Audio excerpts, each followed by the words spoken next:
Hello viewers, எல்லாருக்கும் வணக்கம். நாம் இந்த வீடியோவில் 15th May 2025 மார்க்கெட் அப்டேட்டை பார்க்கலாம். அப்புறம் ஸ்டாக்ஸில் இதெல்லாம் டாப் கெய்னர்ஸ், இதெல்லாம் டாப் லூசர்ஸ், எஃப்ஐஎஸ்டிஎஸ் இவங்கெல்லாம் எவ்வளோ க்ரோட்ஸ்க்கு ஸ்டாக்ஸை பை அண்ட் செல் பண்ணியிருக்கிறாங்க, இந்த எல்லா டீட்டெயில்ஸும் நம்ம இந்த வீடியோவில் பார்க்கலாம். ஃபஸ்ட் மார்க்கெட் அப்டேட்டை பார்த்துடலாம். நிஃப்டி பார்த்திங்கன்னா 395 பாயிண்ட் ரேலி ஆகிருக்குது. மார்க்கெட் ஓரளவு பாசிட்டிவாக டர்ன் ஆகி புல் மார்க்கெட்டு டெரிட்டரியில் இருக்கிறது தான் நம்ம பார்க்க முடியுது. ஏன்னா நல்ல ரேலி ஆகுது, அப்புறம் ஒரு சின்ன கரெக்ஷன் நடக்குது, மறுபடியும் ரேலி ஆகுது. ஸோ இந்த மாதிரியே தான் மார்க்கெட்டை மூவ் ஆகிட்டுருக்குது. குளோபல் கியூஸுமே பார்த்திங்கன்னா ரொம்பவே பாசிட்டிவாக தான் இருக்குது. அதாவது யூஎஸுக்கும் சைனாவுக்கும் இடையிலான அந்த ட்ரேடு ரிலேட்டடு டீல்ஸ் எல்லாம் ரொம்பவே சுமூகமாக முடிஞ்சது. மாற்றி மாற்றி அவங்க டேரிஃப்ஸை விதிச்சிட்டு இருந்தாங்க. இப்போ அது எல்லாமே சரியாகி ஓரளவு சுமூகமான நிலைக்கு திரும்பினதுனால வேர்ல்டு மார்க்கெட்ஸ் எல்லாமே ரொம்பவே பாசிட்டிவாக இருக்குது. அதுவுமே இந்தியன் மார்க்கெட்டுக்கு ஒரு பாசிட்டிவிட்டியாக கொடுத்துருக்குது. ஸோ இன்னுமே ரேலி ஆகிறதுக்கான வாய்ப்புகள் இருக்குது. முக்கியமான காரணம் பார்த்திங்கன்னா எஃப்ஐஎஸும் பையர் சைட்லேயே தான் இருக்கிறாங்க.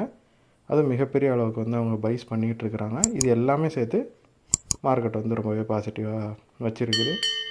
எஃப்ஐஎஸ் சில மாதங்களுக்கு முன்பு பண்ண மாதிரி கண்டினியூஸாக செல் பண்ணாத வரைக்கும் நம்ம மார்க்கெட் பாசிட்டிவாக ரேலி ஆகிறதுக்கான வாய்ப்புகள் தான் ரொம்ப அதிகம். அப்புறம் டாப் கெய்னர்ஸில் பார்த்திங்கன்னா ஃபஸ்ட் ஹீரோ மோட்டோ கார்ப் இருக்குது. ஒரு 257 பாயிண்ட் ரேலி ஆகிருக்குது. ஹீரோ மோட்டோ கார்போட என்ட்ரி லெவலில் பைக்ஸோட மார்க்கெட் ஷேர் பார்த்திங்கன்னா ரொம்ப இன்க்ரீஸ் ஆகிருக்கிறதா நியூஸஸ் வந்துருக்குது. அது மட்டும் இல்லாமல் அவங்க ஒரு 2 புதிய ஈவிஸ் ஜூலையில் லான்ச் பண்ண இருக்கிறதா சொல்லியிருக்கிறாங்க. ஸோ இதனால் ப்ரோக்கரேஜஸும் நிறைய பைக்கால் கொடுத்துருக்குறாங்க. அதோட இம்பேக்ட் தான் அந்த ஸ்டாக் ரேலி ஆனதுக்கு காரணம். அப்புறம் டாப் கெய்னர்ஸில் செகண்ட் பார்த்திங்கன்னா ஜேஎஸ்டபிள்யூ ஸ்டீல் இருக்குது. ஒரு 49 பாயிண்ட் ரேலி ஆகிருக்குது. யூஎஸுக்கும் சைனாவுக்கும் இடையிலான அந்த ட்ரேட் டீல்ஸ் மெட்டலுக்கான டிமாண்ட் இன்க்ரீஸ் பண்ணணுன்னு உலக லெவலில் நம்பப்படுது. ஸோ இது ஸ்டீல் கம்பெனிஸோட ஸ்டாக்ஸ் எல்லாத்தையுமே நல்லா ரேலியாக வச்சுருக்குது. ஃபியூ டேஸ்க்கு முன்னாடி டாடா ஸ்டீல்லாம் நல்லா ரேலி ஆச்சுது. இப்போது ஜேஎஸ்டபிள்யூ ஸ்டீலும் அதே ரீசனுக்காக தான் ரேலி ஆகிருக்குது. அப்புறம் டாப் லூசர்ஸில் பார்த்திங்கன்னா இண்டஸ்இண்ட் பேங்க் இருக்குது.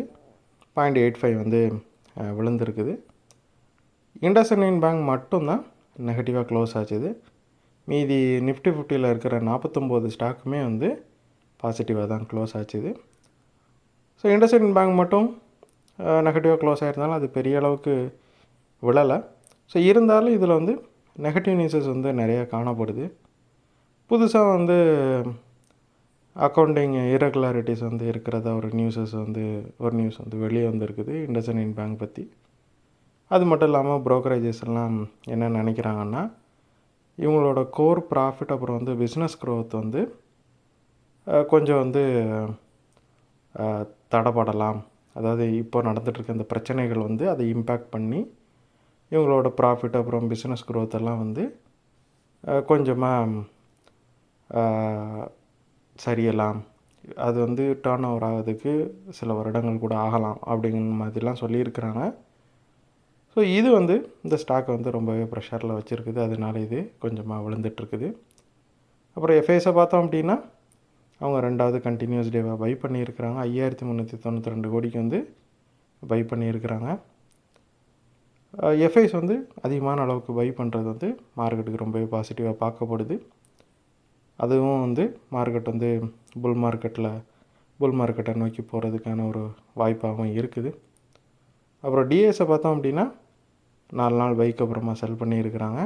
1668 கோடிக்கு செல் பண்ணியிருக்கிறாங்க. ஸோ இந்த வீடியோவில் நான் உங்களுக்கு கொடுத்த இன்ஃபர்மேஷன்ஸ் எல்லாம் கண்டிப்பாக ஹெல்ப்ஃபுல்லாக இருந்திருக்கும் நான் நம்புகிறேன். இது உங்களோட ஃபியூச்சர் ட்ரேடிங் செஷனுக்கு கண்டிப்பாக ஹெல்ப் பண்ணும். இந்த வீடியோ உங்களுக்கு பிடிச்சிருந்துச்சின்னா லைக் பண்ணுங்கள், ஷேர் பண்ணுங்கள், மறக்காம சேனலுக்கு சப்ஸ்கிரைப் பண்ணுங்கள். அப்படியே இந்த பெல்லைக்கான கிளிக் பண்ணிங்கன்னா டெய்லி அப்டேட்ஸ் தராமல் கிடைக்கும். தேங்க்ஸ் ஃபார் வாட்சிங். Keep supporting. நான் இன்னொரு வீடியோ உங்களை சந்திக்கிறேன். தேங்க்யூ.